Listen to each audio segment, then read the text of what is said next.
Jovan Buha! Buha! Yo, I'm Jovan Buha, NBA reporter for Buha's Block, and welcome to another postgame show. The Lakers fell for just the first time this season. They've lost two consecutive games. They fell 132 to 108 to drop to 19-9. They remain at number 4 in the West. And the defense is a notable concern right now. They have given up 132 points or more in 3 of their last 5 games. They have been a bottom 3 defense for half the season now. They came into tonight ranked 23rd in defensive rating, and they almost certainly will drop a spot or two after tonight's performance. So a lot to be concerned with on that end of the floor. It is worth noting that they were shorthanded. No Luka Doncic, no Rui Hachimura, no Gabe Vincent. But even with factoring that in, the Lakers should not have had this type of defensive performance. In my opinion, this was arguably the worst defensive performance of the season, the most discouraging, the most dispiriting. Reminded me of the 41-point loss to Miami last December. If you guys remember that one was probably a little bit worse. The Lakers openly quit during the third quarter of that game. I don't think they openly quit during this game, but there were those types of plays defensively. I think the one that stands out the most is the play where the Lakers score and there are like 4 Lakers behind any Suns player, and all of a sudden Devin Booker gets a run out layup. LA gives up a basket within 3 seconds of scoring, and they were already down double digits at that point in the game. As JJ Redick noted after the game, the Suns scored on their first 13 possessions of the third quarter. Having some technical difficulties here with the iPhone disconnecting camera wise. So if you guys can't tell, I am recording in my childhood room right now, which is turned into my son's room when he is out here with my parents. But spending some time with my parents and my brother for the holidays, so we are problem solving on the fly here. As my mom notes, who is in the other room right now, let's show the holiday spirit and hit the like button. Let's get those likes up. But yes, I mean, this was not as bad as the Miami loss, but it was, for me, like it was at least in the cul-de-sac. It was in the same neighborhood of that loss. And so we got a lot to touch on. But before we get started, you guys know the drill. For those watching on YouTube, please be sure to hit that subscribe button, turn on channel notifications, and like and comment on this video. For those listening on Apple Podcasts, Spotify, or your podcast platform of choice, please be sure to follow, download, and leave a 5-star review. Musel K420 says 77 isn't the main culprit on defense. This whole team sucks. To this point, like the Lakers, for all the people who want to credit or put the Lakers defensive limitations or struggles on Luka, he was not there tonight, right? Rui was not there tonight. And he's been someone that has been a minus on the defensive side. Gabe has, depending on the night, depending on the matchup, been somewhere between a slight positive to a negative. So you could argue that like the Lakers didn't have their one guy that teams love to pick on size-wise in Gabe, and then they also didn't have Luka and Rui out there, who are two limited defenders to a degree. And even without those guys, like, of course it affected the offensive end, but it should have put a better product together defensively in the half court in theory. But that was not what we saw tonight. And so to just open up with Buha's big picture here, we have reached DEFCON 2 level concern with the Lakers defense. They have been a bottom 3 defense for now half the season. They had been a bottom 3 defense for the past 13 games. They played like a bottom 3 defense tonight. Again, I think this is arguably their worst defensive performance of the season. They have given up more points in a game. They just gave up 135 to Utah. So this is tied for the second most points they've given up in a game this season, with the Spurs game from a few games ago. But for me, the fact that they give up, this is the stat of the night as well. The Suns had a 140.1 offensive rating, which is just, I don't even know how to process a 140 offensive rating in a game in this sense. They shot 70% on twos, 59% overall. Sorry, I shortchanged them. Basically 71% on twos. They had a 67% effective field goal percentage, 70% true shooting percentage. The Suns made a lot of shots, but there was no resistance from the Lakers. And there were some good individual moments from Marcus Smart, Jared Vanderbilt, LeBron, DA. But even if someone would have a good possession or a good sequence on a possession, someone would inevitably have a breakdown somewhere, including all four of those guys I just mentioned. None of them were perfect tonight. And it's just really reaching a concerning level here, where one of the things we've continually talked about is right now, when we look at the contender mix, the Lakers have the most glaring weakness of any contender right now in terms of every other team you want to put in the contender mix. OKC, Denver, Houston, San Antonio. If you want to throw in Minnesota, go to the East with Detroit and New York. And I don't think you could really put anybody else in there, but let's just say it's like that group. Houston, I forgot if I mentioned Houston or not, but Houston belongs in there. All those teams are top, I believe, 17 on both sides of the ball. And the Lakers are standing out as a team with a real weakness and a real limitation on the defensive end. And it's interesting because they have been playing some better defense lately in a sense, right? Like I think the Clippers game was a good defensive performance, and the last Suns win, they had that 24-0 run. They have put together some solid defensive stretches, some impressive defensive stretches. The Utah game, they still gave up 135, but in that second half, especially like late third into the fourth, they had some great defense there, right?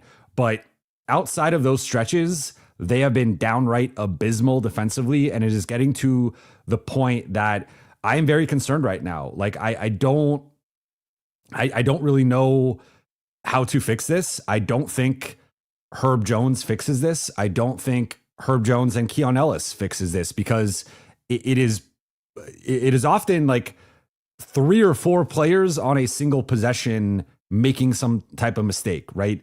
And that's where, and it's a lot of their core guys as well. So again, if people have their way and the Lakers end up trading a Gabe Vincent or potentially even a Rui, those guys didn't even play tonight. And the Lakers were like, they had plenty of Vando minutes. The Lakers got destroyed in the Vando minutes tonight.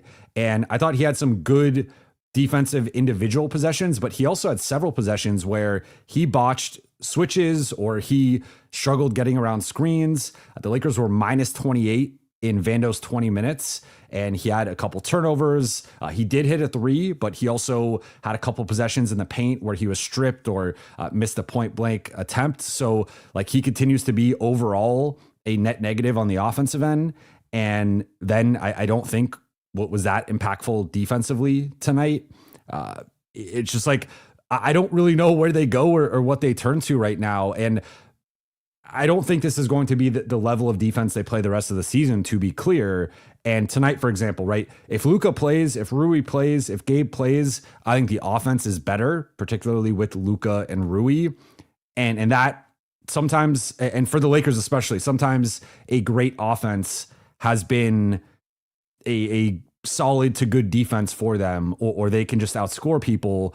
But tonight, I think it goes beyond that, where like if you actually look at some of the numbers, they shot 48%, they shot 38% on threes. They missed a bunch of free throws. The free throws were a big area of concern today. LeBron got to the line a lot, but only made 6 of his 11 attempts.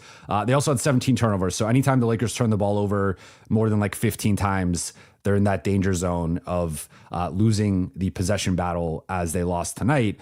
But again, I think even if they had Luka tonight, it might have been a more competitive game from like the Lakers' offensive perspective, but the defense was just downright concerning. You had the possession I mentioned before where they're not getting back in transition. They are not, guys are just not even rotating over. Like Suns players are rolling to the rim undeterred, getting out in transition, undeterred layups, offensive rebounds, kick out threes. Like it felt like tonight, the Lakers were constantly a pass or two behind. And that has been a trend for them in a lot of their losses and really just throughout the entire season up to this point in terms of their 3-point defense has been bad. And this will be something where I vehemently disagree with the numbers, and I disagree with some of the stuff JJ has said about this publicly, where JJ will be like, well, the shot quality, this team overperformed the shot quality, this and that. And, based on the way we defended and the shooters that this has been a trend. At this point, we're over a quarter of the way into the season. The Lakers are a bad 3-point defense, and teams tend to overperform against them in terms of shot quality and in terms of their shot making.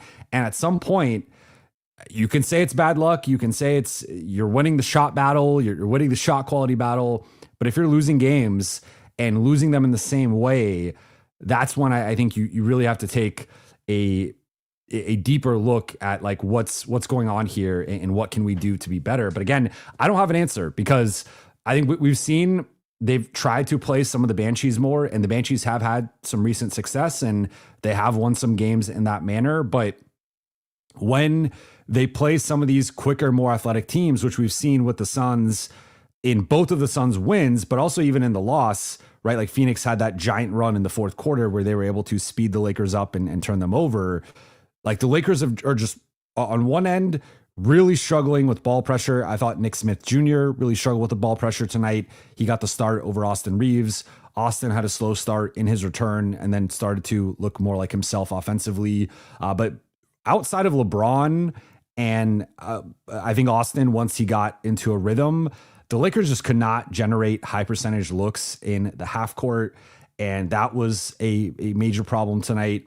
And then defensively, it was just another disaster class of, again, guys botching off-ball actions, guys thinking they're switching when they're not, guys miscommunicating, guys not rotating, guys not boxing out, or they maybe do a nice initial rotation, then they don't box out, then they give up an offensive rebound, then that either leads to a kick out or maybe it leads to a second action that the Suns are running, and then the Lakers inevitably break down on that action. So I don't want to be alarmist here, right? Because I think in the macro sense, the Lakers are still 19-9. They're in a good place. They've only had their starters for 6 games combined, but the starting group has not performed well together in the 6 games they played. They have a -13 net rating. I think we know about the defensive limitations there.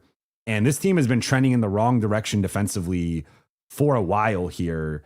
And after they got off to a slow start, they ascended defensively. And then over the last month or so, basically around that Thanksgiving time, since then, they've been a bottom 3 defense in the NBA.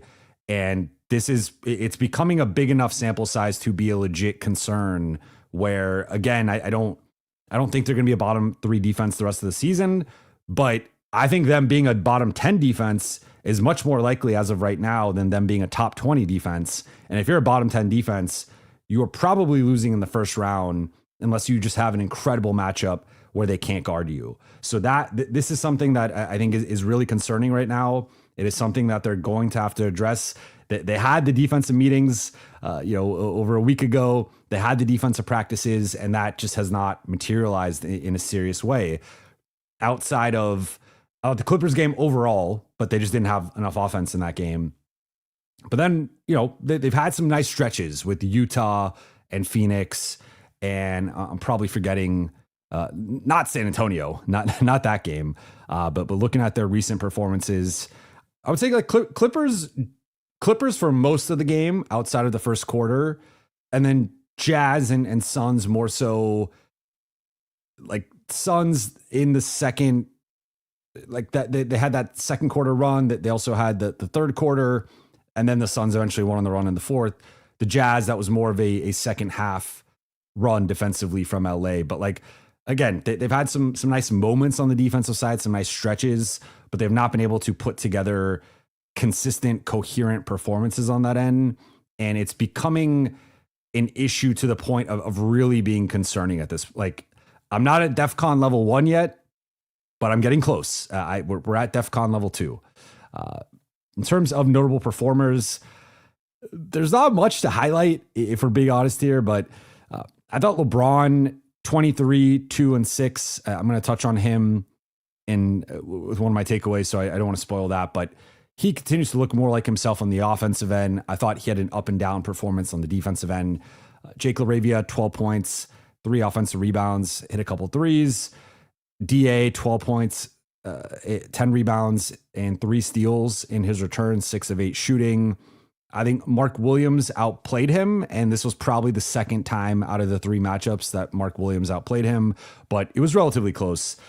Marcus Smart, 14 points, 3 rebounds, 6 assists, hit 4 threes, though a lot of that, or some of that, was when the game was already out of hand. Nick Smith Jr., 12 points. I thought really struggled tonight. He got the surprise start over Austin, and I thought just he looked, in my opinion, a bit overwhelmed on both sides of the ball. He struggled against their ball pressure in terms of initiating the offense. He was more just a caretaker out there and sort of just finding LeBron. And that was basically the offensive attack with the starting group. And then defensively, he got lit up. He was going under screens. I thought some of the game plan discipline and decision-making was subpar. And it was a little disappointing because I think he's actually been playing better when he's gotten rotation minutes. And especially defensively, I thought he had been trending in the right direction. Off the bench, Vando, 5 points, 5 rebounds, an assist. As I mentioned, he hit a 3, but I thought had some costly turnovers and just missed opportunities offensively. And then defensively, I thought more so off the ball, like that there was I think Dylan Brooks got him with a back cut. And there was just several times with off ball actions where I thought he either died on the screen or botched the switch. And then it led to Suns points in the paint. DK,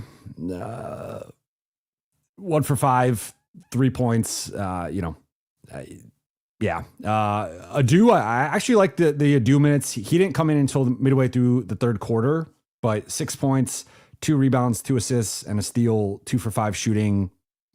I liked some of the aggression he had, got to the free throw line as well. So I liked the couple of Adu shifts that we saw. AR, 17 points, 2 rebounds, 2 assists, 6 for 11 shooting. I thought got off to a rough start and just did not look like himself. And he got targeted a few times defensively and missed his first couple shots, but finally got downhill and then started to get downhill a little bit, hit a couple jumpers, and I thought progressively looked more like himself, but was not quite there. Still had more turnovers than assists. And that's about it. Jackson ended up tweaking his ankle, which is something I will touch on in the injury updates. In terms of stat of the night, you could go with Phoenix making 59%. Phoenix had a 50-40-90 shooting performance. They nearly had a 60-40-90 shooting performance. 59% of their field goals. They made 59% of their shots, 41% on threes, 90% at the free throw line. Contrast that with LA, who's at 48%, 38%, 62%. You also look at the turnovers, and Phoenix won the possession battle tonight. They had 11 more makes than the Lakers, 4 more attempts, hit 2 more threes, and same amount of free throws despite attempting 9 fewer free throws. Takeaway 1, 2, and 3, I'm going to rattle through these. Takeaway number 1, I think LeBron continues to trend in the right direction offensively. And even with Austin out there, like it was one thing to do it against the Clippers. And again, we've seen LeBron have his moments up to this point. And over the last 3 games entering this one, he had 26 or more in 3 consecutive games. But Luka missed or left early one of those games. Austin missed a couple of those games. So this was, to me, outside of the Philly game, the best he had probably looked next to another one of the co-stars. And so 23 points, 7 of 14 shooting, 3 of 5 on threes, 6 of 11 at the free throw line. He was getting downhill. He was drawing fouls, with his head fakes and just selling the contact in a way that, got him to the free throw line, did not convert there. You want to see him hit. If you're getting 11 free throws, you want to make at least 9 of them. So 6 of 11, what was disappointing, only a couple rebounds, but I thought the playmaking with LeBron, like 6 assists to 0 turnovers. He continues to be the engine of the offense when Luka is not out there. And I think he really nice chemistry with DA in the pick and roll, and also with DA as a trailer. And I think LeBron is just looking progressively more comfortable offensively, picking apart defenses and especially attacking out of the post. The Lakers were running a lot of pick and roll to try to draw switches with him against some of their smalls, whether it was Colin Gillespie or Jordan Crawford. Jordan Goodwin. That's a throwback, Jordan Crawford. And LeBron had success attacking out of the post, both as a scorer and a playmaker. Now, I will say on the defensive side, there were some positives in terms of one-on-one defense or some of his rotations. There were also some negatives of not boxing out, not rotating. Especially, I think one thing LeBron has struggled with is playing off of shooters and then making that rotation back out. I think Royce O'Neal hit a couple off that. I believe Jordan Goodwin hit, like he was responsible for several situations in which he helped off Sun shooters unnecessarily. Like it was not required for him to dig down and help off them. Then they either made the shot or they even missed a couple that were good looks that I don't agree with the process. So more of a mixed bag with LeBron on the defensive side. And he was certainly part of some of the runs that the Suns went on, including that third quarter. But overall, I think he is trending in a better direction on the offensive end and looking more like himself, which I do think longer term is a positive. Takeaway number 2 is going to be, I think, looking at Austin, like 17 points, 2 rebounds, 2 assists, 6 of 11 shooting. It took him a little bit to get into the zone. Got to the free throw line 5 times, made 4 of them. 1 for 5 on his threes, so did not shoot the ball well. If you take those shots away in particular, he was 5 for 6 inside the arc. But defensively continues to be like he had 4 fouls tonight. They were targeting him a bit. Lakers were minus 17 in his 22 minutes, which was fifth worst mark on the team. But he was part of that. It was Ayton, Smart, LeBron, Vando, and Austin were out there for that third quarter run. So that really swung the plus minus for all 5 of those guys. But with Austin, I think it was a weird situation that he came off the bench. I didn't understand that or agree with that. Again, I didn't think Nick Smith played well or it really made sense for him to start over Austin. I think if you're going to go in that direction, I probably would have gone Vando and just like you already have Marcus and Jake out there as your secondary playmakers next to LeBron. So I think I would have just gone Vando and leaned into the Banshees, like LeBron, Banshees, Ayton. I think that would have made a little bit more sense in my opinion, because I just don't think Nick Smith Jr. was ready for the Suns defense. But it was good to see Austin back. Again, if he's on a minutes restriction and coming off the bench, I don't know. I just didn't really understand that. But Austin was Austin tonight for the most part. I think they still have to figure out ultimately the best combinations right now. Like I feel like they're really struggling to balance offense and defense. And I mean, tonight there was no defense, but in general, that has been a bit of a struggle with the rotation. So takeaway number 2 is more so just impressions of Austin's return. And then takeaway number 3 quickly will just be injury updates. JJ said Luka is fine and that he's day-to-day. Rui is day-to-day, and Gabe will be reevaluated on Thursday. So it sounds like Gabe is still probably out on Thursday. The one we don't know about now is that Jackson Hayes left early with an ankle injury and did not return. But with all that said, let's get into the Q&A here. Not much to touch on from this game, but I'm sure you guys have a bunch of questions. Musil K 420. LA should trade everyone besides 77 and tank this season. Bring out the tanks, right? I mean, they can't trade everybody anyway. LeBron has a no trade clause. They're not going to trade Austin. Again, if anything, with Austin, it would be a sign and trade over the offseason or trading him next season. But I'm not there yet in terms of trading everybody. I hear you though. I get it. But no, we're not at this point yet. They're still number 4 in the West. I think what they're getting to the point though where they have to really figure out, like, are they going for it, or are they just standing pat with the current group? And I think that they are trending in the wrong direction in that sense, because they are 4-5 over their past 9 games. And that is a bit concerning, especially with the defensive side. So I think it might be trending towards, I think someone had asked me last stream or the stream before, what are the odds they make a trade? And I think I said like 60%.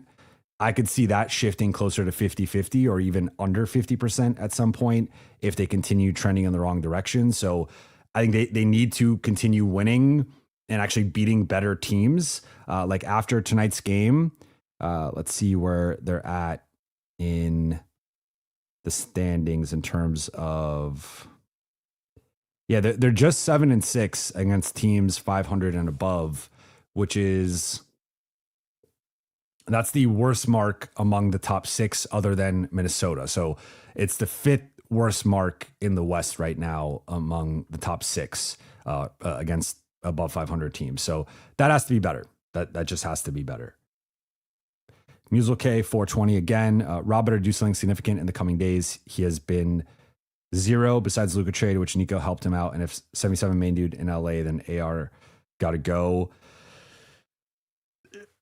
I agree. Like, I don't, you can never rule out the Lakers making a trade, right? Because they operate in silence, but I don't think a trade is likely in the next week. So I still think this is probably a mid to late January situation, but they could, especially with Houston and Detroit on the schedule coming up here. Like, I think losing the 2 of the next 3 is very much in play. And now if you've lost 4 or 5, and I think at that point would have lost, if they lose another couple, that would be like 7 of 12. That's not that, like, that's the wrong point. That's the wrong time to be trending in the wrong direction, is like going into the heart of trade season. So they got to turn this around soon. The Enigma 2004 with a positive point here. Thank you for the super chat. Feels like December is not our month going back years. That is a good point. The Lakers have really struggled. If we go to last season, not even to take it back too far, but some lowlights last season. Remember, they had the road trip where they barely beat Utah, who Utah was tanking at the time. They had the game where I think Gabe hit a big shot.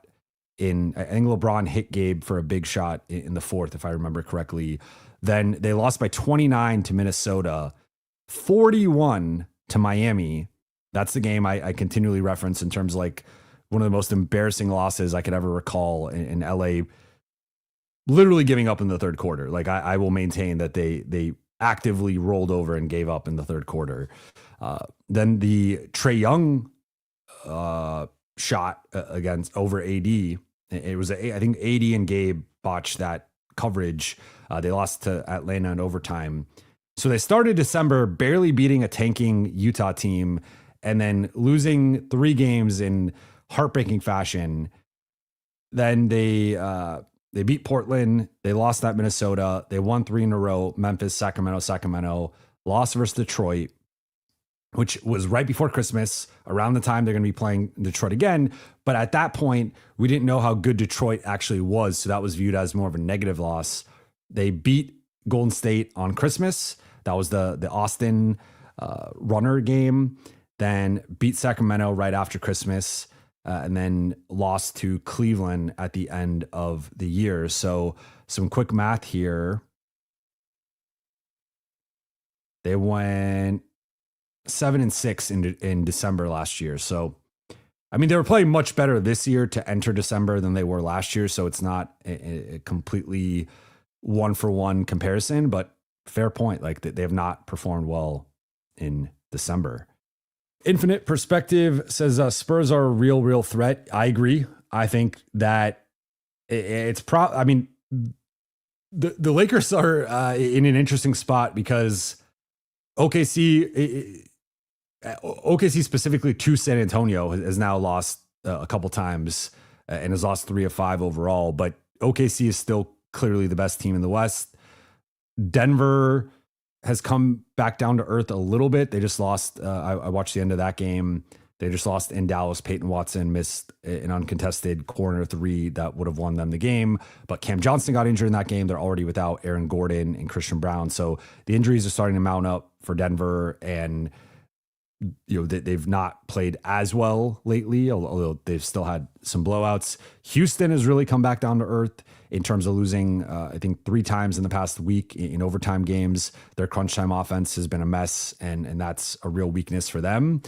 But then the flip side is you have the Spurs who are ascending, and they've just beaten OKC twice in the past week and a half. They nearly won the NBA Cup. They just whooped the Lakers, and they're looking like a top looking like a top 4 team in the West.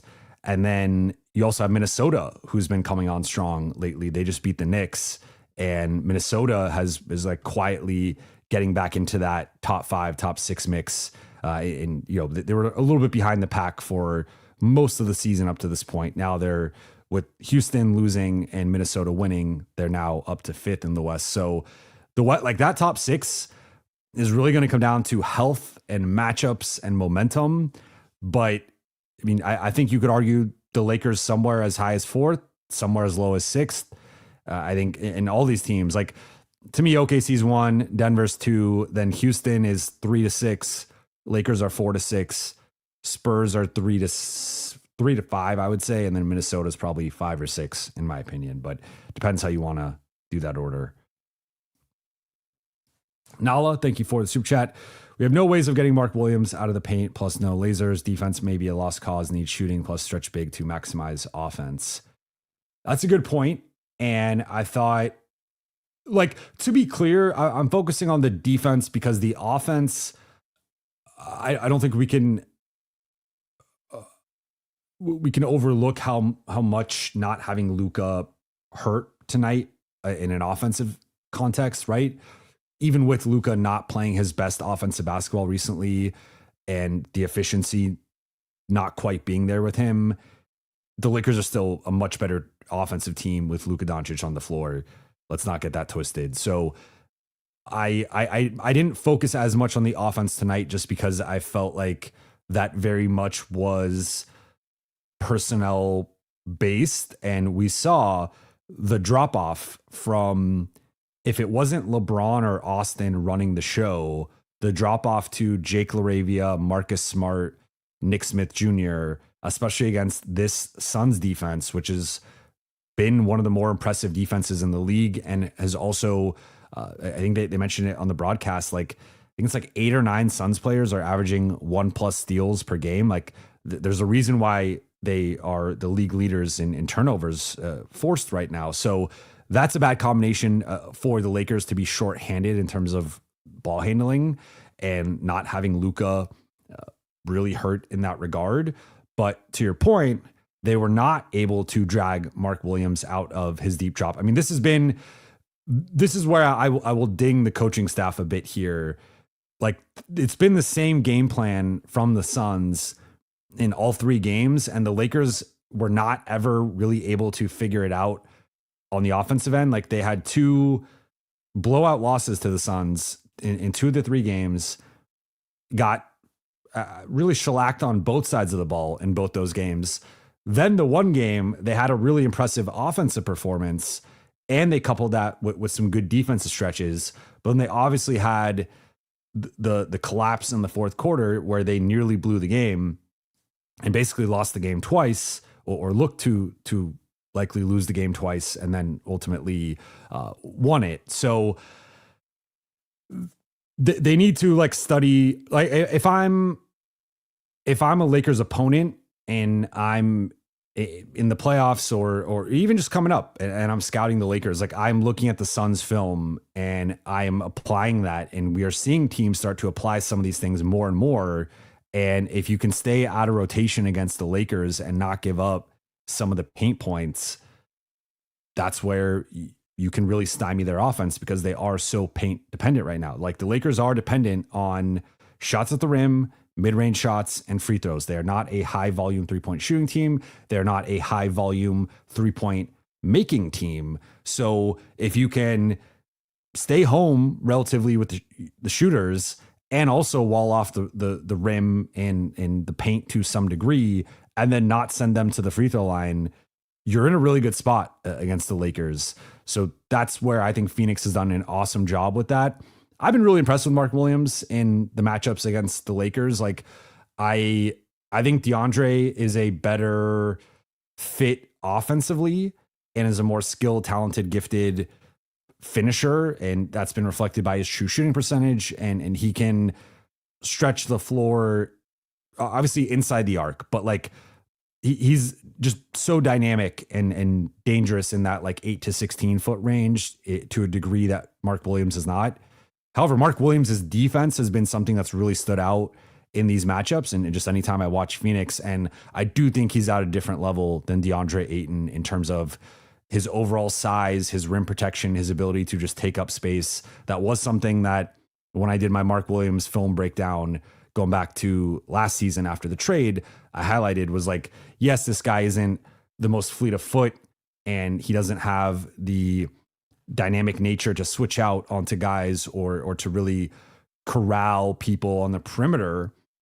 But if you allow or you come up with a scheme to keep Mark Williams around the basket, he's one of the biggest players in the NBA, and he has really good timing and instincts and know-how in terms of his rim protection and contesting. And I think we've seen that in a lot of these games, the several games against the Lakers. Defense might be a lost cause, and the Lakers do need shooting. To your point, like, I mean, they didn't shoot the ball poorly tonight, 38%. You take that pretty much any game. 38% is a good 3-point shooting performance. Some of that was skewed in garbage time. The Lakers hit some shots late with some of the bench guys, but the issue with the shooting is they took 32 threes and they only made 12 of them. You like to see that probably closer to 36, 37, 38 3-point attempts, and then you making 14, 15, 16 of those rather than 12. Like that, those are just both too low of numbers. Stretch big, it's just going to be tough to swing that.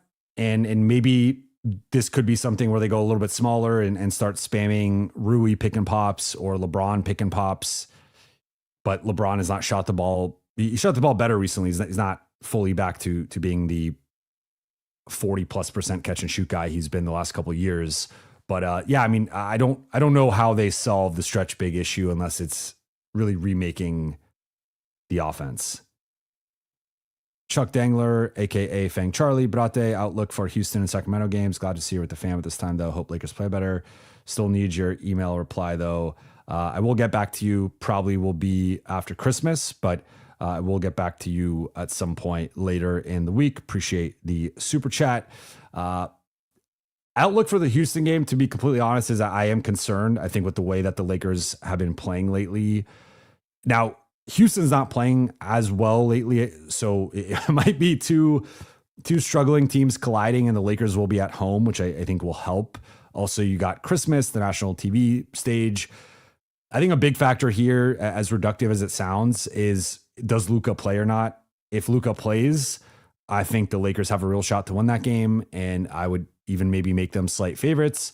If Luka's out, I don't think the Lakers have a shot to beat Houston. I think it's probably, I don't think it's going to be as bad as this game, but I think Houston will probably win by like 10 to 15 points if there's no Luka, at least. Like, the Lakers lose every loss is still win by double figures. So if the Lakers are going to lose, they're probably going to lose big. And I think if Luka is out, I suspect it's a big loss. If Luka plays, I think it's a relatively close game, but I think that favors the Lakers, who are undefeated in crunch time, versus one of the worst crunch time teams in the league right now in Houston, who again has lost 3 overtime games over the past week. And I think their crunch time offense it stagnates too much around Şengün. It's too much posting him up and just isoing and not really moving around him. Now the Lakers, to the Lakers' fault as well, like they can sometimes stagnate with ISO ball in crunch time too, but their defense has been awesome. They've found ways to make big shots, make big plays, get to the free throw line, and I would favor the Lakers in a close game over Houston. Just the question is, can they keep the game close? Because Houston is one of the best offensive rebounding teams of all time right now, and they always win the possession battle. They can struggle with turnovers, which plays into the Lakers' favor if they can turn them over. But Houston also leads the NBA, right? Or I believe it actually is now second in 3-point percentage. They are last in 3-point attempts, so they are very selective with their threes. But if you help off Houston shooters, they have like Reed Shepherd is really coming on into his own. Jabari Smith is a good shooter. They're getting some good minutes from Josh Okogie, who's been shooting nearly 40%. Alperen Şengün has developed into a shooter. And then, mind you, you have Steven Adams, who's clearing out 4 dudes at one time and grabbing offensive rebounds and then kicking out for open threes. Then if the offense stalls, you could go to Şengün or Kevin Durant, who are 2 of the better ISO scorers in the league. Of course, Durant in his own class as just one of the best ISO scorers of all time. But then you have Amen Thompson, who's going to be pressuring the ball. They're a really good defense. They throw out zone, which the Lakers always struggle against zone. I think that they've had some more success against zone recently, but in general, zone can slow down the Lakers offense. And so without knowing Luka's status and with that probably being 50-50 for now, I would lean Houston for the Christmas game. I think they're big, tough, nasty, physical, athletic. They could get out in transition. And I think the Lakers, the state of the defense right now is in a really bad place. So again, if Luka plays, I would probably shift that toward like LA being a slight favorite. But with the uncertainty with Luka, with him potentially, who knows if he's on a minutes restriction or whatnot. Like he's only missed 1 game. He didn't miss over a week. Like it's different coming off of a week. Like Lakers said Austin was going to miss a week. He missed a little bit over a week, then returned. Luka, it's day to day, but if he only misses 1 game in a couple days, like, you know, we're not quite sure what state that calf will be in, just to be completely honest. So with that uncertainty, I would lean Houston, but certainly a shot with LA at home. Maybe LeBron has a Herculean performance. Austin is back closer to himself. He's starting, playing more minutes, and maybe they could pull that out. But this is, I'll say this is a real test, in my opinion, for Austin. This is the type of team that, like, if they're putting Amen Thompson on Austin, that is as tough of a defender that will be guarding Austin all season. And that is maybe the best pound for pound athlete in the NBA right now is Amen Thompson. So that's going to be a real test for Austin. And now the one way the Lakers can exploit Houston, I think, is getting downhill, and their rim protection is not great with Steven Adams and Alperen Şengün.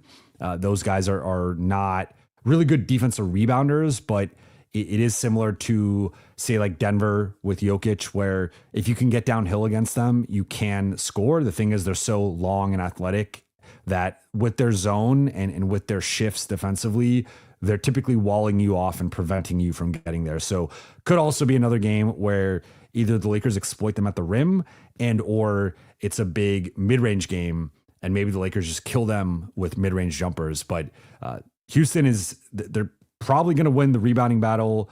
They are really active and athletic. And on paper, they are one of those teams that should give the Lakers some problems with their physicality. In terms of Sacramento, I know they've had a couple, like they've been playing better in a way that they've had some big wins over, they just beat Houston and you know, they beat Denver not too long ago. But right now they are the worst team in the Western Conference. Looking at it, yeah, they beat Houston, they beat Miami. I guess the Denver the Denver game was a month ago. Wow, time flies. But okay, so they've lost 6-7 or 10-12. So Sacramento they're not good. And I think really it's on the defensive side where you just look at, like, they don't have the requisite personnel. So they could keep it close with how the Lakers are defending. And they benched Malik Monk. He's now on the trade market. But this is a group that is overly dependent on DeMar DeRozan, Russell Westbrook, Keegan Murray, Dennis Schroeder. Like, this is not a good basketball team. L9s, thank you for the super chat.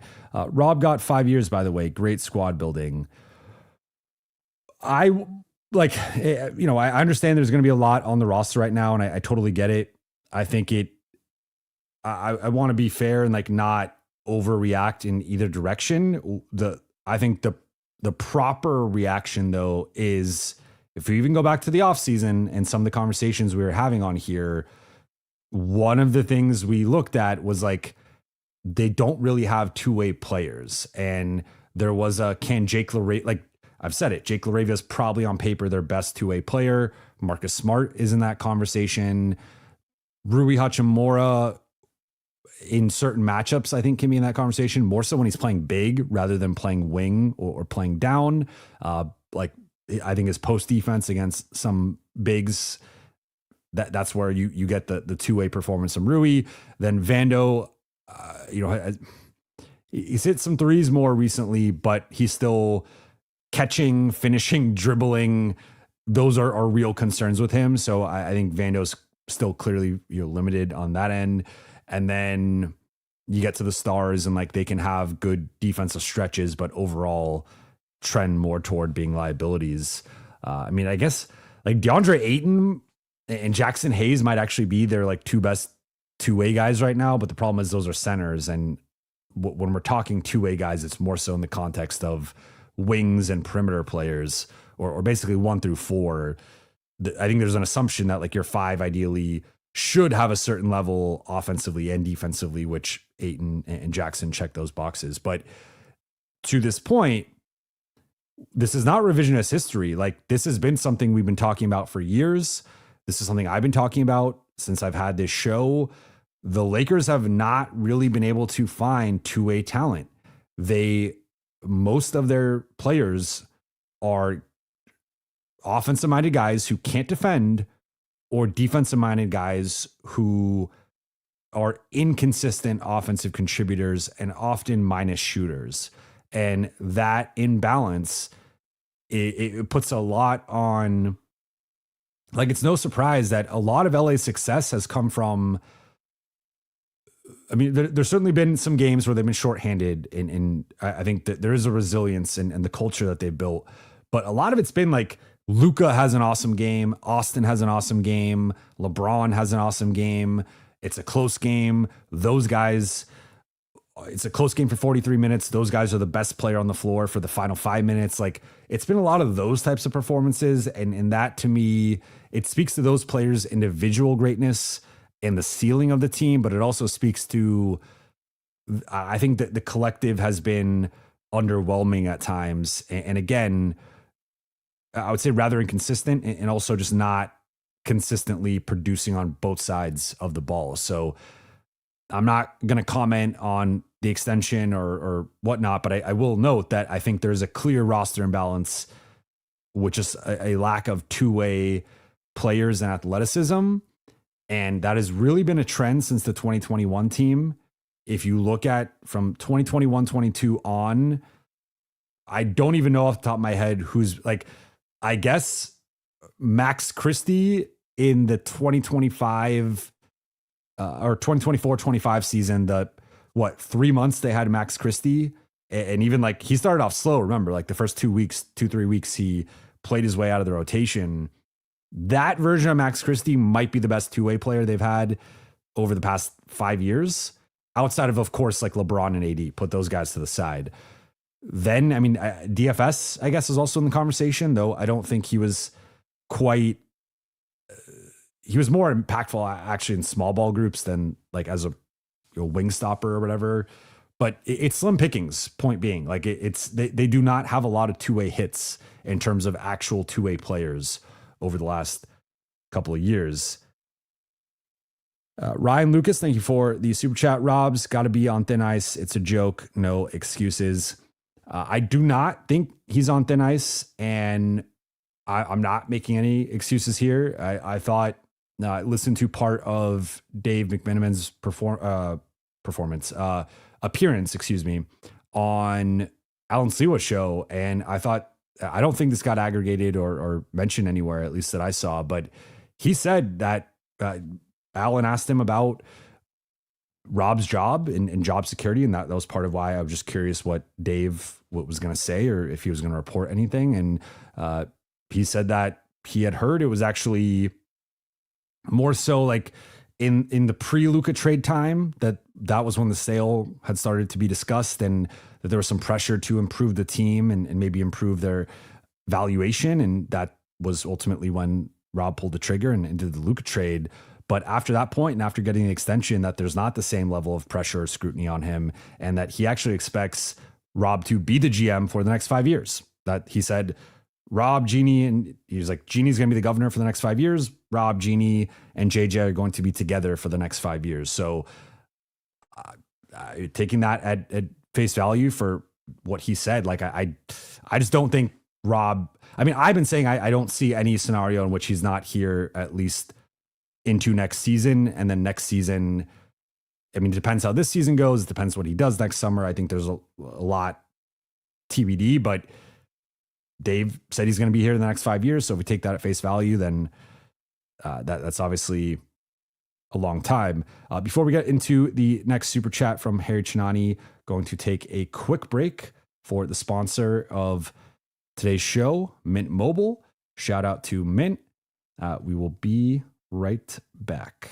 Thank you to Mint Mobile for sponsoring this video. Mint reimagined the wireless shopping experience and made it easy and online. No stores, no salespeople. Mint introduced the concept of bulk buying to the wireless space. The more months you buy up front, the more you save. Plans come in 3, 6, and 12-month durations. Bring your own unlocked phone or shop the latest phones with Mint. No matter which route you take, you can keep your phone number and all your existing contacts when you switch. You can sign up and activate in minutes with eSIM from the comfort of your home. 96% of users rate themselves as highly satisfied with Mint's customer care. Plus, all of Mint's plans come with a 7-day unconditional money-back guarantee. And for a limited time this holiday season, you could get a 50% off unlimited wireless plan from Mint. Lock in Mint's lowest price of the season and pay $15 a month for a 3, 6, or 12-month plan. Make sure to scan the QR code on the screen or click the link in the description. All right. Shout out Mint. Thank you for sponsoring this show. Back into the Q&A here. Harry Chinani, thank you for the super chat. LeBron playing better, but don't think deserves to be an all-star this season based on the number of games he's missed. I agree with that. I don't think LeBron has played at an all-star level. I think there's a chance he gets in just because he's LeBron and it's more of a legacy thing. I would not be surprised if he gets in on the fan vote, or at least like it's 50% of the starting vote. So I think he'll get the fan vote. The thing is, he might even get the player vote. I don't think he'll get the media vote with that. But and then if he doesn't get a starting spot, I think it's unlikely he earns a reserve spot, just because I don't think he's been a top 12 player in the West up to like the West has just been insane. And I think if the Lakers get 2 All-Stars, it should be Austin right now. But I mean, there's a chance though that if LeBron gets in, I do think that diminishes the odds that Austin gets in. I think it's less likely that the Lakers get 3 players, especially if, let's just say, if they lose to Houston, let's say they lose to Houston and Detroit, they're now in that like 5-6 mix more. And if it was different earlier in the season when the Lakers were the 2 seed compared to the Lakers now potentially being like the 5 or 6 seed. So that could have an impact on whether Austin makes it.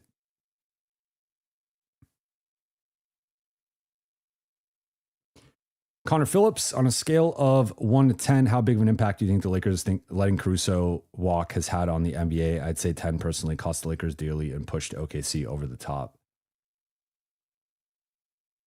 I don't know if I'd go 10, but I would go... yeah, I mean, 10 is so high. Like 10 is high for me. I'm maybe a little bit more cautious or conservative in that regard, but I'd go probably an 8, which is at least on my scale pretty high, because I do think if they had kept Caruso, it was not, I don't want to relitigate the Caruso situation. It was not a Caruso versus THT situation, but let's just say for argument's sake, they let THT walk and they kept Caruso instead. I think Caruso's still on the team. I think he has been a starter or like maybe sixth man who always closes. Obviously, he's dealt with some injuries and has been load managed in OKC to a degree. But I mean, like by any metric, by any defensive metric, he's been a top 10 defender over the last half decade. And he doesn't always get his flowers from maybe the casual fan, but he is one of the better perimeter defenders in the NBA.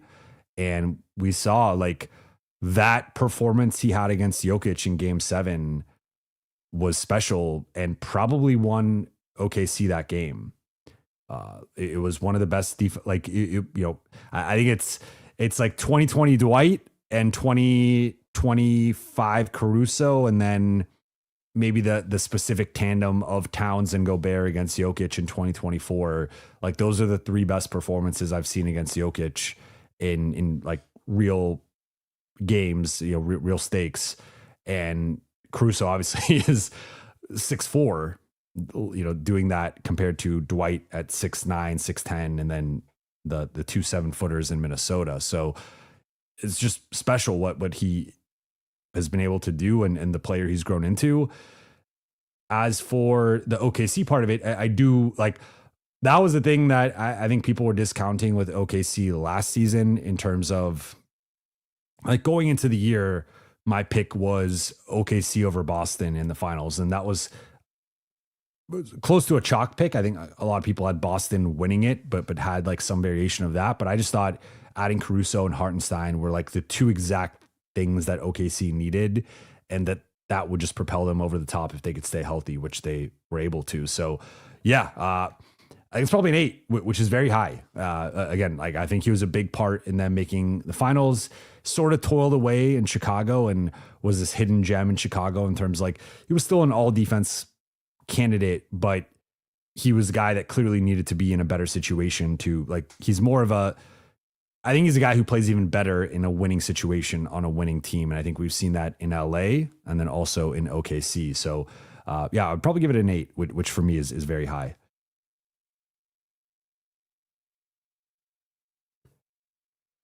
Ken Carter. Hey, Jovan, why do you think Rob's being too chill? He does realize Luka's in his prime and Braun is trying to win too. They can benefit off the same kind of role players. Stop being worried about cap space. I think it's, look, I get the frustration with the front office right now. The one thing I will say, and to be clear, like I have been very critical of the front office. I think of anyone with a platform, I have held their feet to the fire as much, if not more, than just about anyone, at least anyone who has to step foot in that building. And trust me, I've gotten the backlash. I have had people talk to me about certain things I've said on this show or certain things I've written because of how critical I can be. So I want to preface this with that, just to come at it from the point of like, I'm not trying to defend them. I'm not trying to shill for them. I am like, I hear a lot of what you guys say. I agree with a lot of what you guys say. The one thing I'll say with this is that I think just with where we are in the trade cycle, it has been 8 days since trade season has started, and there's not been another trade. Like there was a little bit of speculation or a little bit of buzz that maybe there was going to be a trade on the 15th or 16th because any player that was traded then could be reaggregated again before the deadline. But we are not really in the thick of trade season yet. So if this is February 6th or February 7th and we're right after the trade deadline and the Lakers didn't make a move, or maybe they only made a small move, then I think bring out, whatever, the pitchforks or whatever, and have your criticisms, and we could have that conversation then.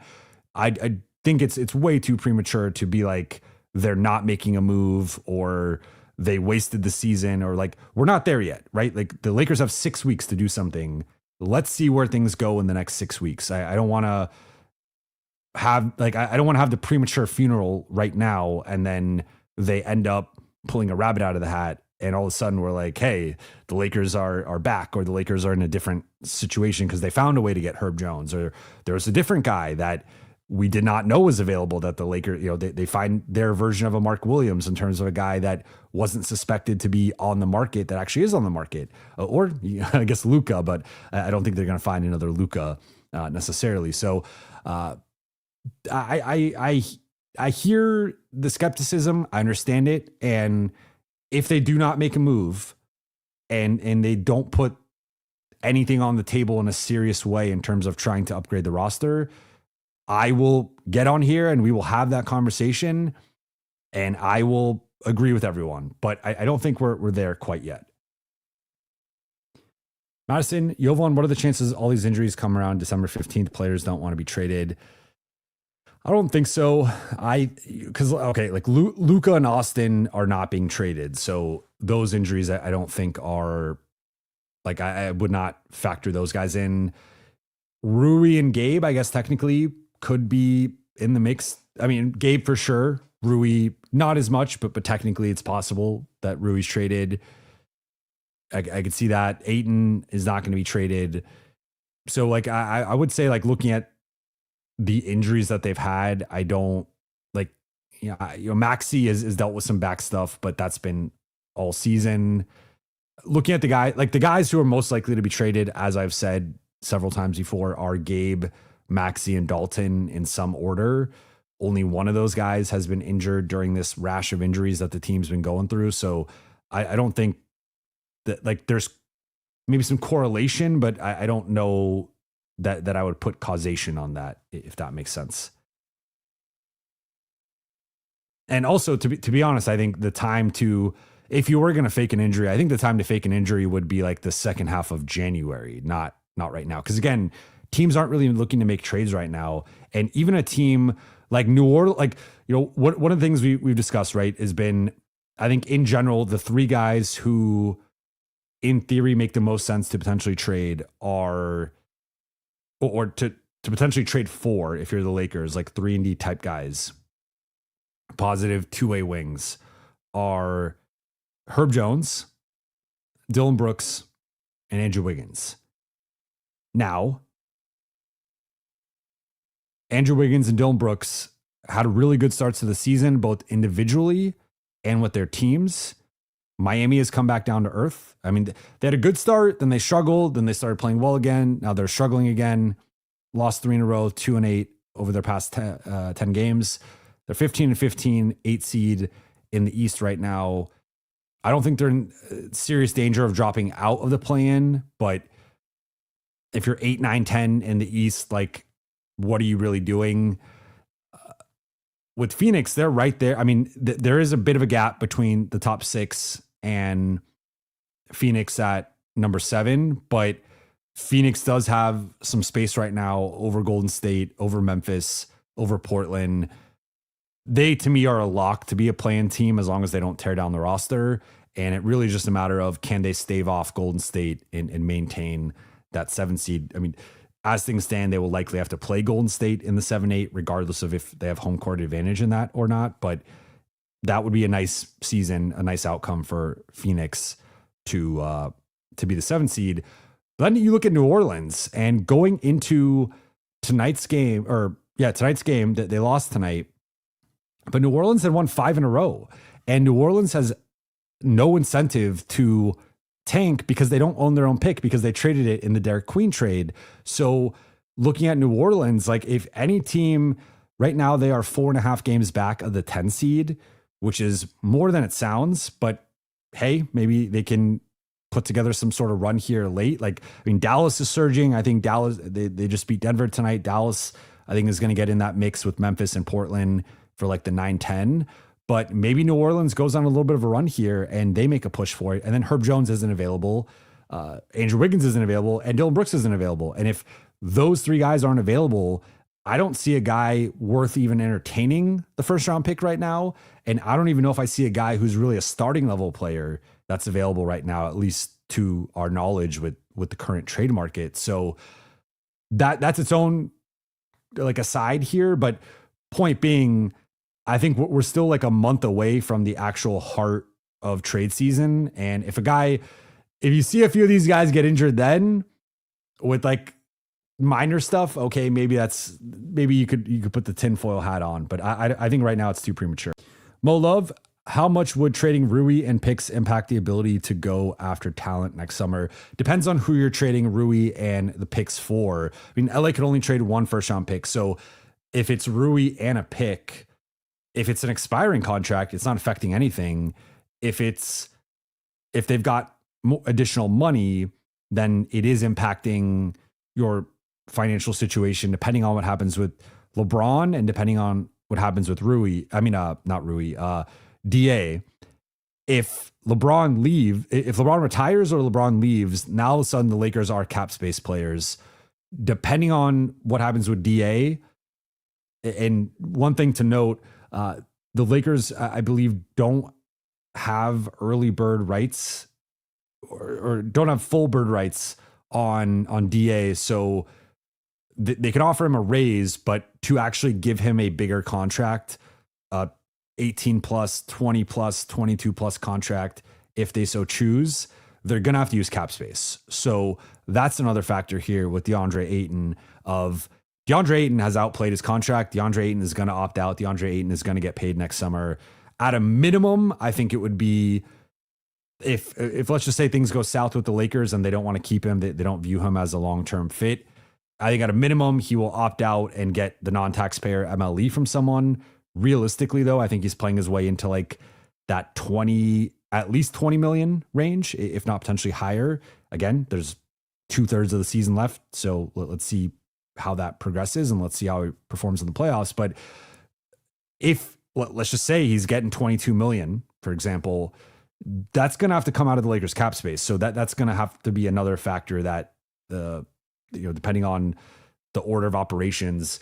Good news for the Austin situation is his cap hold is much lower than his number. So it does benefit the Lakers to keep Austin on his cap hold, which I believe is around 20 million, make some of these other moves and then sign Austin to his new contract. But if they're flipping Rui for an expiring, it doesn't impact anything. If they're flipping Rui for money, it just depends. Is it Wiggins, who's closer to 30 million? Is it Herb Jones, who he does have the extension kicking in, but he's in the lower 20s? Like there's a range there, right? Like 22 versus 30 is a big deal in terms of the Lakers' financial situation. Then it also depends on LeBron. It depends on DA. So a lot of moving parts. That's what I said in my mailbag that went up last night. Like it's hard to say what the Lakers are going to do next summer because there's so many moving parts here in terms of which players are going to be on the roster and how much they're going to cost. LeGoat James, Jovan, what about Grimes and Oubre? Do they fit what the Lakers are looking for? They seem to be more realistic fits. I like both of them. The one thing with, so I'll take a step back. I like both of them individually, and I do like both of them on the Lakers. If the Lakers are committing to Luka and Austin long-term, which to my understanding is the plan as of right now, and that is the way things are trending, I don't think Oubre's good enough to be the starter there next to those two. I think Grimes in a vacuum is good enough, but I don't love Grimes as the third guy. Like the way I'm looking at this more through an offensive lens is, and you could look at it both sides of the ball, but for me, like I think the Lakers are like, you need a center, which right now looks like it's going to be Ayton. You need a 4. You need another perimeter player, and then you have Austin and Luka. So on offense, it's like Luka's the point guard, Austin's the shooting guard. Positions don't matter as much offensively, but then you have that other perimeter player. You have a 4 and you have a center, right? So the center is going to be running bunch of pick and roll with Luka and with Austin, and then you have the other 2 players spacing the floor. Defensively, you have Ayton as a center / rim protector. You have the 4 who's matching up with opposing 4s and needs a certain level of versatility to match up with bigger 4s in 2 big lineups or smaller, more athletic 4s in smaller groups. Then you have Luka, who you're probably hiding on an off-ball shooter or some non-threat or lesser threat. You have Austin on the secondary guard, and then ideally this other player as the primary guard, and then also can slide across multiple positions and defend some wings. Grimes to me he's not good enough defensively to be your primary stopper in like a contending lineup. And he's also not big enough. Like we saw LA spam LeBron attacking Grimes in the Philly game, and he was just too small to guard LeBron. Now LeBron is LeBron and he's 6'9", 260. So I don't want to just use LeBron as like the standard, but even against Luka, I thought Luka was able to get, like, Luka had just gotten back from Slovenia. He was jet lagged. He was still coming down from the emotions of having his second child, and I did not have the best shooting performance. But even some of the shots Luka was able to generate against Grimes, there's just a size gap there. So I like both of these guys as a bench. I guess in summation, I like both of these guys as bench guys. I don't like either one of them as a full-time starter. And the thing you have to remember with Grimes is that if you're trading for him, he wants to get paid. And the reports were last summer, he wanted 20 plus million. And you could argue he is worth that. Again, if he's your bench player, if you're playing, if you're paying DA 20 million, you're paying Austin 40 million, you're paying Luka 50 whatever million, you're now paying Grimes 20 million to be your sixth man, you're running out of money, right? Like right there, that's almost $150 across 4 players. That, like, you only have so much money to spend. So I think that really compromises your 4 spot, that compromises your starting wing spot, that also compromises some of your depth. And that's before I even mention Vando's still under contract, Reaves still under contract, Marcus Smart's still under contract. You add those guys in, now all of a sudden you're at 170, 180 million, and you're starting to push into the apron range. So I think for both of these guys, I don't think there's anything that makes sense for both. I could see something that makes sense for one, but even then, I think I might honestly prefer Oubre just from the sense of he's going to be cheaper in terms of assets. And he also, I think, just fits more into like a natural bench role. Whereas Grimes, I think, clearly wants to be a starter, clearly wants to get paid. And I also don't love the fit with him, Luka, and Austin. I like it offensively. I will say, like, I could see it working offensively. I just don't think Grimes is the level of defender I would want. Like, for example, comparing him to a Herb Jones, I think there's a huge difference between those two defensively. A Wiggins, a Brooks, etc. I think there's a real gap there. Kane Carter. Hey, Jovan, in your eyes, is it easier to land a superstar than it is to land a great role player like a Gordon, OG, Bridges, White? No, I still think it's more difficult to land a superstar. I think we are collectively spoiled with the Lakers and their ability to land superstars, that it might be easier because we've experienced it, right? From, Shaq and Kobe, and if you want to even throw in Powell into that conversation, and then into LeBron and AD and Luka, like, the Lakers have had an embarrassment of riches. They've had an embarrassment of superstars. But in my opinion, like, superstar, I think, gets thrown around a lot. And I mean, depending on what your definition is, like, to me, it's probably a top 10 to 15 player, and top 10 to 15 players are really difficult to come by. And there's also, like, going back to last year, for example, I thought the Lakers, like, let's just expand it to top 15 to be generous. The Lakers had a couple of top 15 players in Luka and LeBron. OKC had a couple of top 15 players. Cleveland had a couple of top 15 players, at least based on All NBA, with Mobley and Mitchell. New York arguably did with Brunson and Cat. So, I mean, I just listed four teams you could argue, at least in the regular season. In the playoffs, then it becomes a little bit different. But in a regular season context, you could argue 4 teams had 8 of the top 15 players. And so I think based on that reality, like, it's not like all, like, 15 teams have the top 15 players. It's like those 15 players are typically in a concentration of somewhere between like 7 to 9 teams. And those are the best teams in the NBA. And, like, even this year, you could say Houston is in the conversation with KD and Şengün. OKC's back in the conversation. This time it might even be Shea and Chet and not Shea and J-Dub. And then Lakers are, I think Austin was in that top 15 conversation earlier. I think he's since slipped a bit out of that conversation, but you could, again, like Knicks with Brunson and Cat.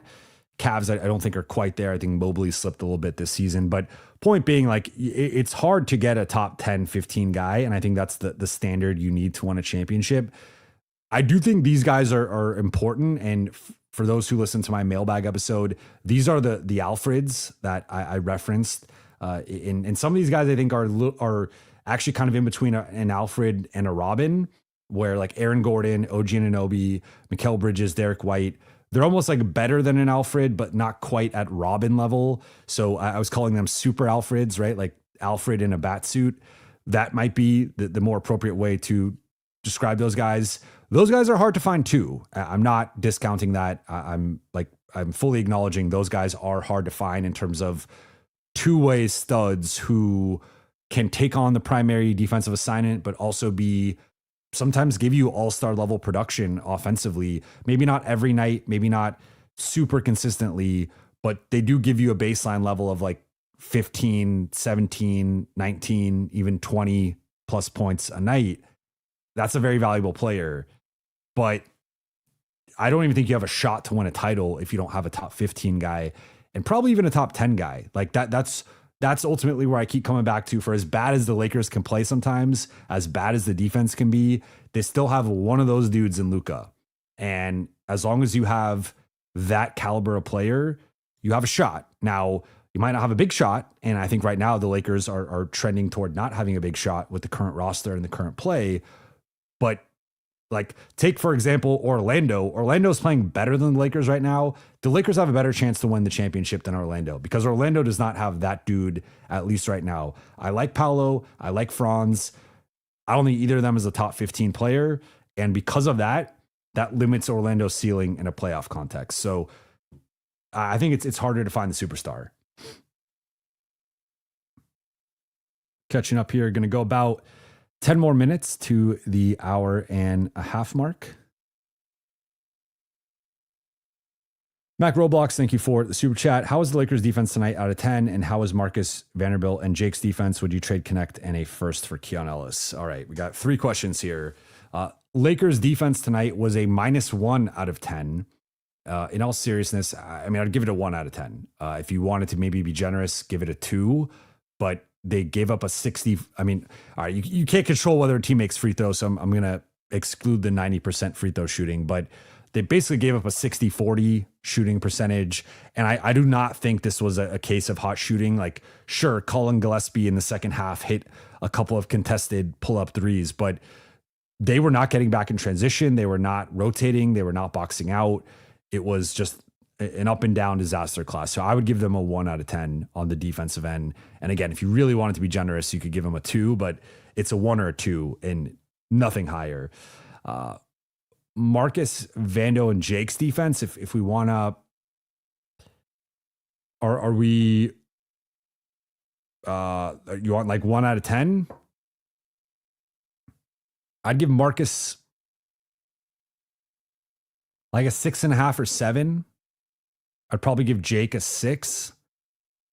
And I'd probably give Vando a 4.5 or 5. I thought this was one of Vando's worst defensive performances of the season, but he still impacted the game with the rebounding, with the energy, with the motor. Like, I don't, like, he hit a 3, but I did not think this was a good Vando performance defensively.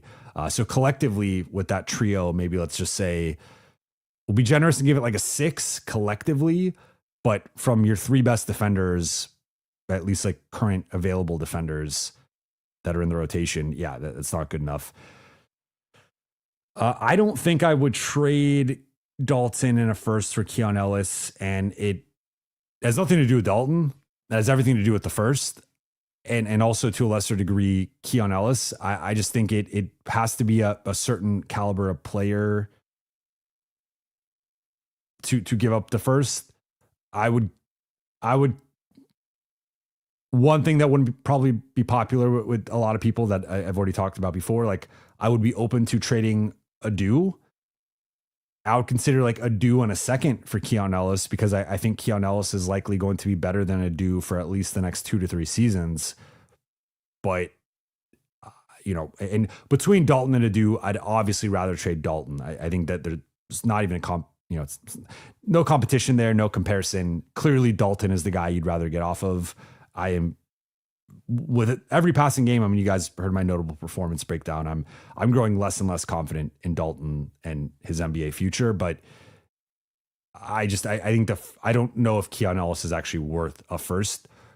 I don't know if he's worth a first in a vacuum, but especially within the context of LA's assets. And like, I still think even if they traded for Keon Ellis, I'd probably prefer him off the bench. And I don't want to give up a first for a bench player. I want to give up a first for a starter. So I really like Keon Ellis, and if there's a way to get him, I'm all for that. I think the first is a little bit too high of an asking price, and he's a guy that, like, if the Lakers had a treasure trove of seconds, I'd give up 3 seconds for him, which is, depending on who you talk to, almost the equivalent of a first. But I would give up 2 to 3 seconds for Keon in a heartbeat. The first, especially with LA's ambitions and their shot to potentially remake the roster dramatically this summer, I don't think I would do that. Let's make sure didn't miss anything here. Harry Chinani, thank you for the super chat.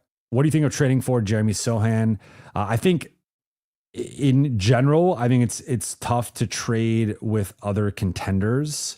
So I don't know that the Spurs and Lakers have their complicated history, especially over the last couple decades, 25 years or so, in terms of a bit of a rivalry, more so earlier in the 2000s and the heyday of Kobe and Duncan and Shaq, and then even into the Kobe Powell era a bit. But he's an impending restricted free agent. So that's another factor here, that you got to pay him now, but you will have his rights as a restricted free agent. I like Sohan. I think my concern with him is I think he's a little similar to Vando in terms of, I mean, you could actually argue he might be I don't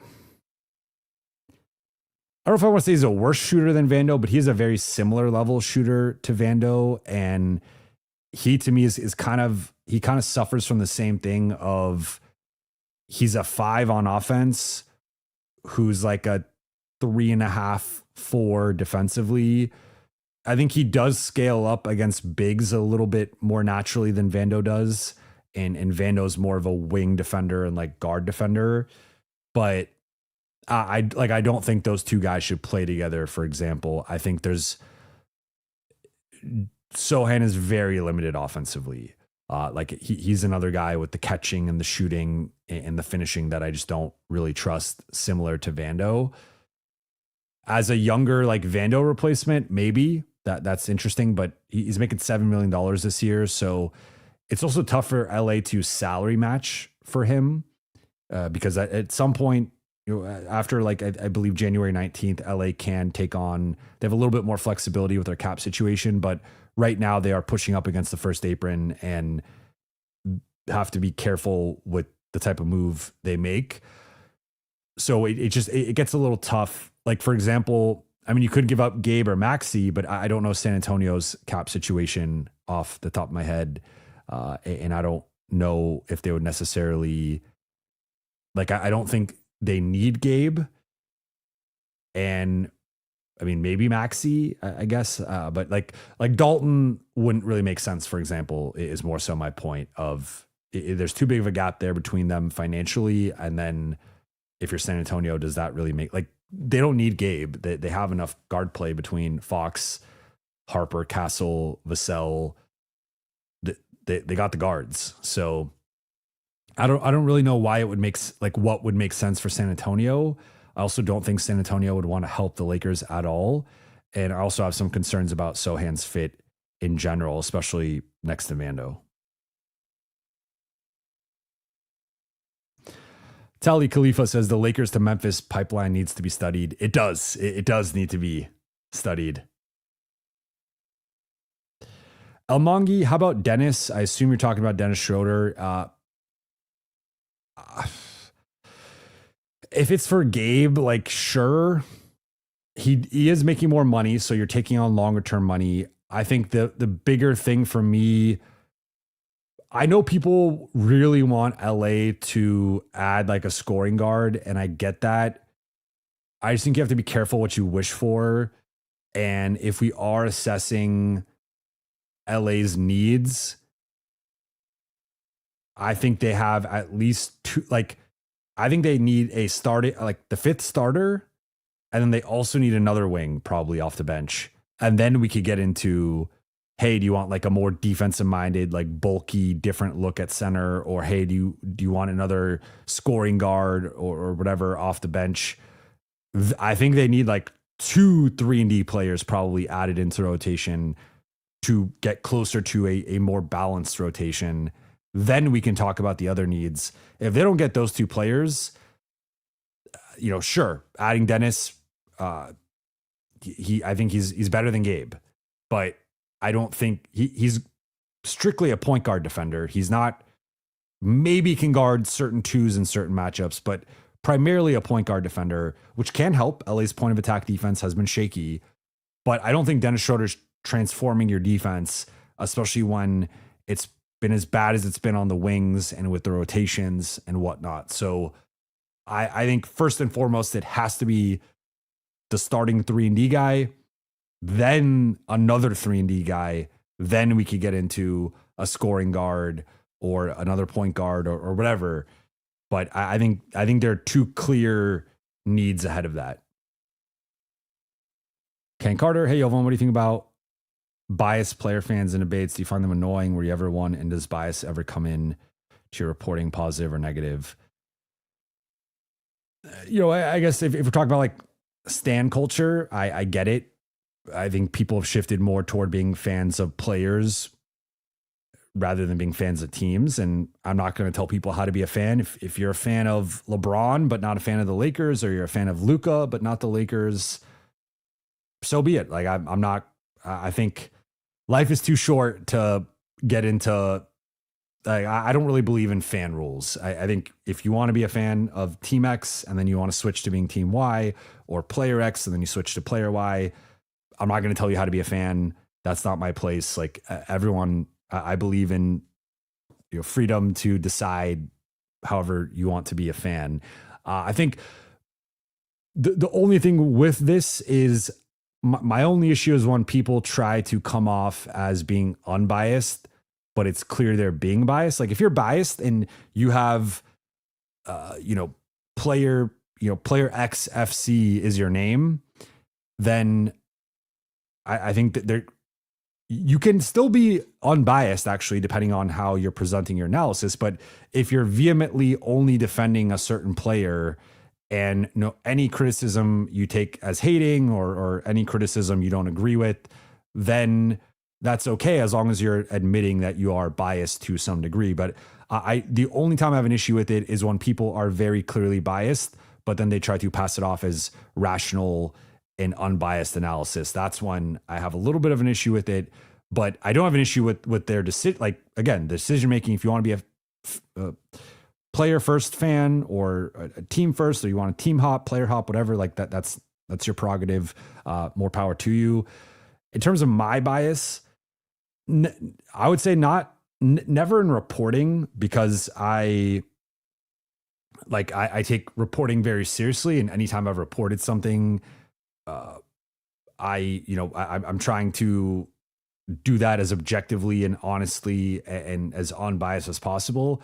In terms of my analysis, I certainly have some level of bias. I do try to be upfront with some of my bias, and I do try to eliminate and check my bias. And there are times when I make a point or I make a take or whatever, and then I get new information, or I even listen back to it, and I'm like, hey, I don't really like how that came off. I didn't like how I presented that, and I tried to figure that out and be better next time I talk about the subject. But with reporting, no. With analysis, a little bit. Certainly, there are, I would say, players that or player archetypes that I like more than others. Right? Like I'm not a big like I think you guys have figured out, like no shade at this player, but I'm not really like a Zach LaVine archetype player. I don't like the inefficient scorer who doesn't play defense. Like I've never liked that player archetype. And I don't think you can win a championship with that player archetype unless that player takes a big step back and is like a sixth man. So that player archetype, I don't like. And I think there are several of those guys that honestly, a lot of them are on the Kings. That player archetype, I have a bit of an issue with. But other than that, for the most part, I try to, again, like there's teams I like better. There's players I like better, but I enjoy trying to cover the game as honestly as possible. And that's the way I try to have my analysis. Richard K says, but you like Austin, LOL. Austin is much more efficient than Zach LaVine. That is a key difference. And I would contend that Austin tries a lot harder and is a better defender than Zach LaVine. I'm not even going to get into how good Austin is on the defensive side because that's a whole other conversation. But Austin leads the NBA in charges. Zach LaVine, like Austin is at least trying. Connor says that Austin is also an excellent playmaker. That's another thing. Way better passer. Harry Chinani, thank you for the super chat. I miss Goodwin. Want to see Chris Magnon play more. Need to experiment with some of these G League players more. Yeah, I miss Goodwin too. I wish the Lakers could have kept him. I think that would have made them a better team. And I think, frankly, like swapping Gabe out for Jordan Goodwin, all those minutes would be better with Jordan Goodwin in there. Yeah, Chris Magnon, we just haven't really seen outside of South Bay. And obviously got a couple stints earlier in the season, but I would like to see him play a little bit more. KB Mamba, can you win a championship with Luka? I believe so. And I think we can point to 2022 and 2024 conference finals and finals. And I think Luka, two things have been true with Luka throughout his career in terms of his playoff performance. One, he's a playoff riser. His numbers are better in the playoffs than they are in the regular season. And his numbers in the regular season are already great. And two, he has often been an underdog in most of his playoff series. And he has tended to overperform, whether it's on paper, like a 4 or 5 game series, stretching that to 6 or 7, or even winning the series and also going further in the playoffs than his team should have based on record and based on talent. So I think you could win a championship with Luka. The one thing is, I think you need a specific build. And I think with a larger sample size, I don't think the Lakers currently have that build. And I don't think they're currently close to having that build. I think it's going to have to take probably a couple trades. And then even then, it might have to be more of an overhaul in the offseason. So I think you can win with Luka, but you need to support Luka with a certain roster build. And I don't think the Lakers have done a great job of that. Ken, what is realistic to change the defensive mentality of this team? I'm not sure, because I think some of the recent losing should have spurred more of a change. And I don't think we've seen that from this group. And we've seen it for stretches, right? Again, the 24-0 run against the Suns, the late third into middle fourth run against the Jazz, most of the Clippers performance, especially, final 3 quarters of the Clippers game. And then, the Milwaukee game, right? And we could go through and find stretches of impressive defense from LA. But just, I think the frustrating thing, in my opinion, is that looking at the roster and looking at the personnel, it was clear that LA was they were gonna, like, the best case scenario was going to be like a slightly above average defense, but that was going to require LA being locked in every night, playing with a sense of urgency, executing, not like and having an attention to detail and being more of a team defense. I think the thing that's been frustrating is I feel like there's a combination of like a lack of attention to detail, and they're very mistake prone and very error laden on the defensive side. And then there's also an urgency, just effort component, because when they ramp it up for those 3 to 5, 4 to 6 minute stretches, you see like they can do it. And you're like, why don't you do this more consistently? Why don't you do this for longer? And maybe they're just not capable of focusing. Maybe they don't have the requisite stamina or conditioning. You know, JJ's talked about championship shape. That was a big theme. They have not looked like the most in shape team, or at least like there's a clear speed and athleticism gap between them and most opponents.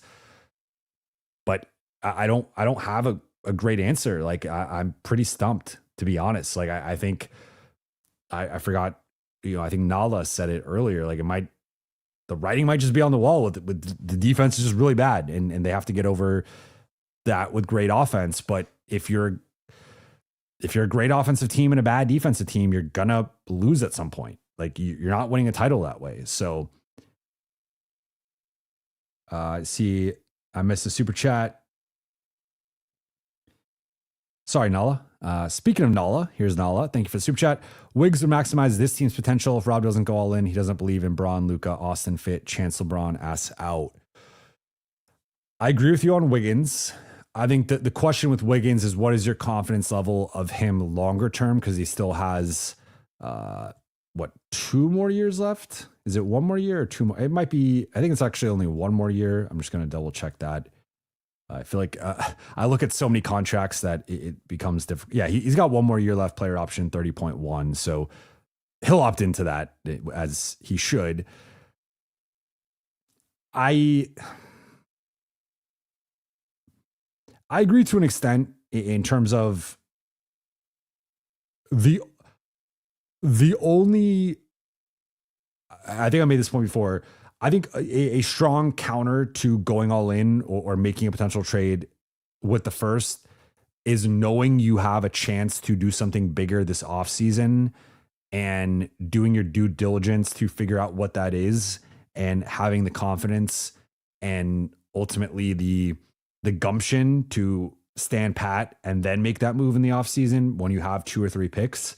And that's just a question we can't answer now, and we won't really be able to know until the offseason. Now, if they don't make a move this trade deadline, and then they also don't make a move in the offseason, that just continues this trend of them kicking the can down the road, not believing in the current roster, and making excuses for future deals. In terms of LeBron asking out, I don't think we're there yet. I think if LeBron wanted to ask out, he probably would have asked out over the summer. Or, there was the ESPN report that he's going to be monitoring the situation. Situation's been going pretty well. It's obviously been, it's hit a couple of speed bumps, a couple of roadblocks over the last 10 games or so. They're 4-5 over the last 9. But overall, like in a macro sense, things are going well. I think what we're talking about tonight on tonight's show is they have been trending in the wrong way defensively, and like longer term, if LA continues on this path defensively, they are going to continue to be more of a 500 team.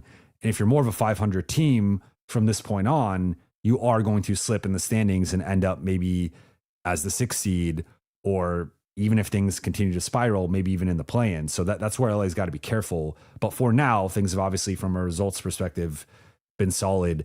I don't think LeBron's close to asking out, and I don't even know if he wants to move or kind of go through that whole situation. I know it's been a point of pride for him to have never been traded before, and that's something that he has always honored his team's contract. He has never asked out. He has only left a situation when he has been a free agent and had that autonomy to leave and not forced his way out in a way. So yeah. All right, going a couple more minutes, and I will wrap. King Carter, hey, Jovan. I will say guys who kind of gun it came off on Kobe, MJ, AI, and I feel like being the guy means taking the most shots and going all out when the team's on the line. I have no issue with this in terms of, I mean, 2 of these guys you just mentioned are 2 of the best players of all time. AI is a top 50, top 40. I mean, I'd really have to break it down, but somewhere in that mix player of all time, former MVP, led his team to the finals. That's a different caliber of player. That's a different, like, I don't know if this is a follow up on me talking about the player archetype I don't like. The player archetype I don't like is a lesser version of this player, right? Like, if you can do it at the Kobe, MJ, AI level, more power to you. Go do it. Go win that way. Go be a Hall of Famer. The issue is when you try to play like this and you don't come anywhere close to those guys, and you're not leading your team to the finals, you're not winning championships, you're not having 50-win seasons, and you're doing so very inefficiently, and maybe you're putting up low to mid 20s points. But also, one thing with all three of these guys, Kobe and MJ won a Defensive Player of the Year. Kobe made a bunch of first-team all defenses. AI, for his size, was always among the steals leaders, and like what was a solid defender for being 6 foot 160, 165. So like those guys all tried and had a certain level of defense in their peak. Again, some of the guys I'm referencing here, without naming names, are guys who also don't play defense or are minus defenders, right? So it's twofold of you're not as good as Kobe, MJ, AI offensively, and you're also not as good as them defensively, but then you want to get paid like a star, you get treated like a star, teams get built around you, and then you're just not that guy. So, like the meme, you're not that guy, pal. Like that, those are the types of guys I don't like. And I think there are a lot of those guys in the NBA. Asian boy, any chance Lakers can snag Dort next offseason if OKC prioritizes paying Kason if they decline Dort's team option? Yes, there's a chance. They would likely have to spend most of their cap space, depending on how much cap space they have. I think right now, depending on how things play out, they could realistically have somewhere in like the $20 to $30 million range in cap space. So I think that's going to be Dort's. Like Dort is going to make 20 plus million easily. I will note the current OKC fans, if you guys have seen on social media, OKC fans have been scapegoating Lou Dort and J-Dub for their recent losses. And those are becoming the guys, like, teams are playing off of Dort. He is missing threes. He is not playing as well offensively. And OKC fans have been upset with him. With J-Dub, it's disrupted the flow of the offense. He hasn't been quite himself this year. So I just want to note that, like, Dort is not maybe having the best start to the season, or he's obviously dealt with injuries and been in and out of the lineup, but just want to note that. But maybe that makes him more available. And certainly I would not pass on a chance to get Lou Dort.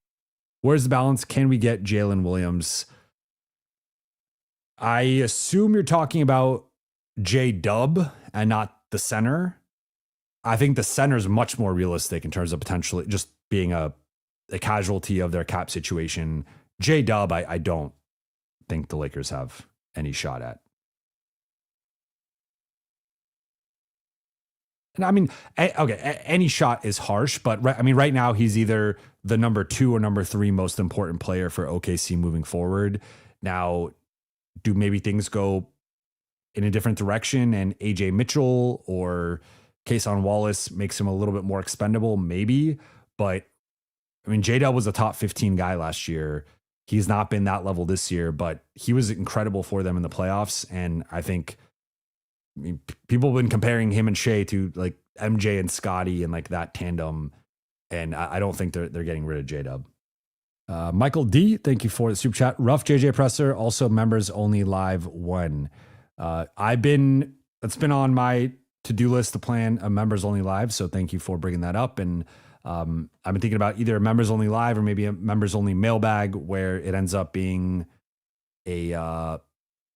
or maybe, it could do either one of those, but like doing the question answer, the answering for the members only, and then still pushing that content out at some point publicly. I've not seen the JJ Presser yet.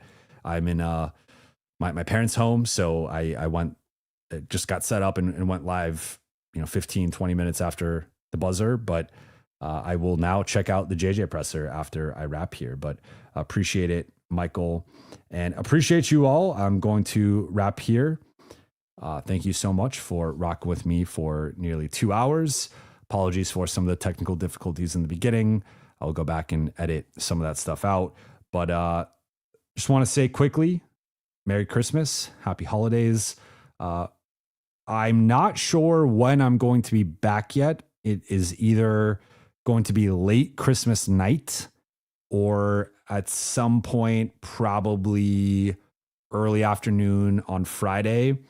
For those who know, Christmas is my wife's birthday, and it is also going to be her 30th birthday. So it is a milestone birthday. It's a big birthday.